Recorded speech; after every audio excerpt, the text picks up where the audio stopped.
Hello everyone, this is Ala. Today we're drawing this dog. And I'm starting out with a 4H pencil here, a very light pencil to just block in those main proportions. You really need to take your time with this because it's the most important part. You don't want to put all the effort into drawing the fur just to find out that your anatomy was wrong in the first place. So just take your time, and if this is too difficult for you to do freehand, you can use a grid or even trace if that helps you out at first. I like to do it this way because it's just good practice, but you can see I'm very focused and pouty and showing a resting bitch face, you might say.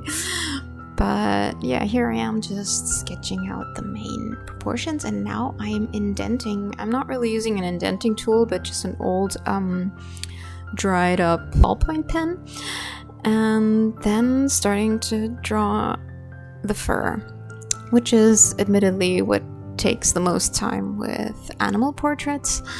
I used, I think, only 3 to 4 pencils in this case, mainly 2B, 4B, and 8B, I believe. And this just took me some time because you want the fur to point in the right direction, and the indentation marks that you made before will help you a little bit with this, but it's just very meditative, very it's like kind of coloring in a coloring book, because you're just looking at the photo and duplicating what you see and making marks, like lines, basically, just straight lines more or less. Isn't the hardest thing to do. It just takes a bit of hand-eye coordination.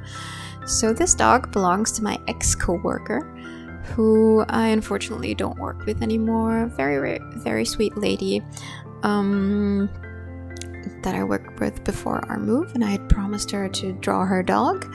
So this is Snape. And it's a dark dog, but I wanted to still see a little bit of contrast and the lighting.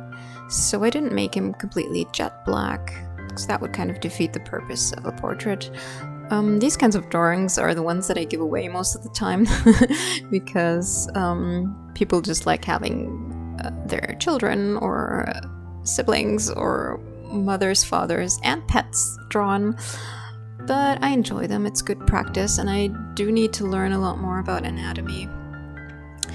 So I'm not perfect yet, but like I said, it's good practice. Now I'm smudging some of the things that I sketched in first, like the fur, because I don't want everything to be completely crisp, but just to have a little bit of a blur effect, because I feel it's easier on the eyes, and it's kind of the way we look at things in reality as well. We don't focus everything, but we always have some blurry spots or otherwise we'd probably go crazy from all the visual input that we get. But it's probably a matter of tastes. And this is the point where I think I ruined it. This is where I really messed up. I wanted to use charcoal on the background as a really, really dark contrast to Snape, but that didn't really work out the way I imagined it, and then I resorted to using a black pastel, which also wasn't as dark as I had hoped. So now you see me erasing.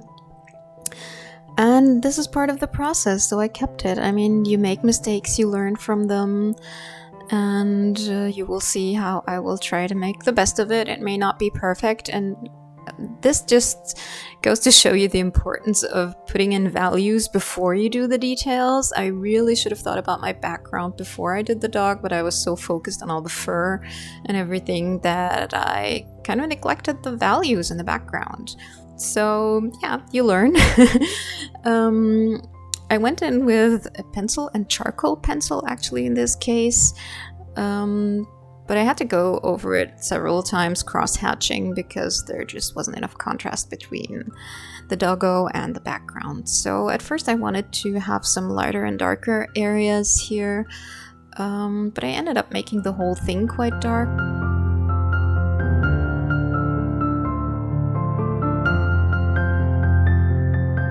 Here I'm smudging again with my smudging tool because I thought that all the detail in the background would compete with the detail of the fur, so I wanted it to be a bit more smooth.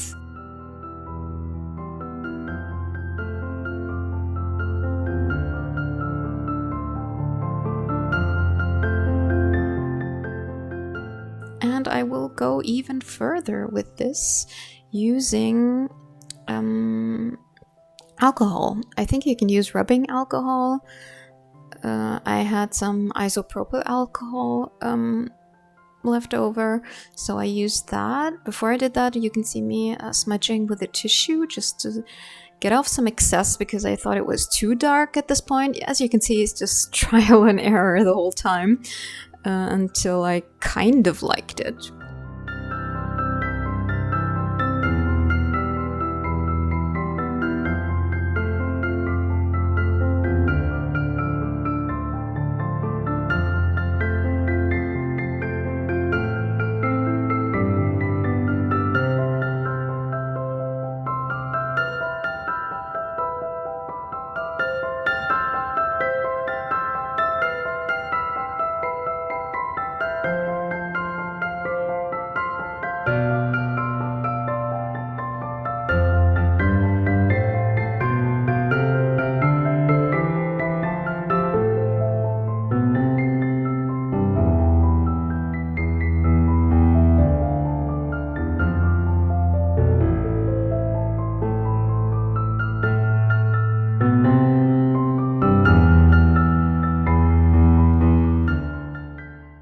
It looks a bit darker at first because it's wet at this stage, but it will dry.